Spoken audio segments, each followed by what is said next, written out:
ஸ்ரீ குருப்யோ நமஹ. தெய்வத்தின் குரல் மூன்றாம் பகுதி 286வது தலைப்பு. பாரத குட்டுக்களில் ஒன்று. தொடர்ச்சி. நகாஹ்வயோ நாம என்றால் மரம் அல்லது மலை என்ற பெயருள்ளவன் என்றேனல்லவா? யோசித்து பார்த்தால் லங்கேச்ச வனாரிகேது என்பது அர்ஜுனனை குறிப்பிடுவது போல் இதுவும் அவனை அடையாளம் காட்டுவதுதான் என்று தெரியும். இங்கே நகம் என்றால் மரம் என்று அர்த்தம் பண்ணி கொள்ள வேண்டும். அர்ஜுனன் என்றால் வெள்ளை வெளேர் என்று இருக்கிறவன் என்பது பொது அர்த்தம். அர்ஜுனம் என்று மருத மரத்துக்கும் பேர். மருத மரத்தை ஸ்தல விருட்சமாக கொண்ட ஸ்ரீசைலம், திருவிடைமருதூர், திருப்புடைமருதூர் ஆகிய க்ஷேத்திரங்களுக்கு மல்லிகார்ஜுனம், மத்தியார்ஜுனம், புடார்ஜுனம் என்றே சமஸ்கிருதத்தில் பேர். நகாஹ்வயோ நாம என்றதால் அர்ஜுன என்ற மரத்தின் பெயருள்ளவன் என்று சூசனை பண்ணினதாகிறது.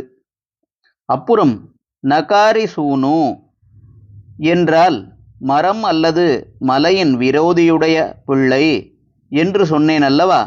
இங்கே நகம் என்றால் மரம் என்று இல்லாமல் மலை என்று அர்த்தம் செய்து கொள்ள வேண்டும். மலைக்கு சத்ரு யாரென்றால் இந்திரன். ஆதிகாலத்தில் மலைகள் இறக்கைகளோடு பறந்து கொண்டிருந்தனவாம். இந்திரன்தான் வஜ்ராயுதத்தால் அந்த இறக்கைகளை வெட்டி மலைகளை இருந்த இடத்தோடு கிடக்கும்படி செய்தானாம்.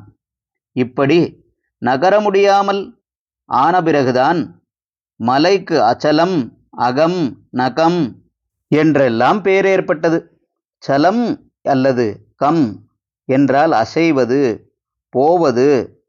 ஒரு வார்த்தைக்கு முன் அ அல்லது ந போட்டால் ஆப்போசிட் மீனிங் தரும், எதிர்ச்சொல்லாகி விடும்.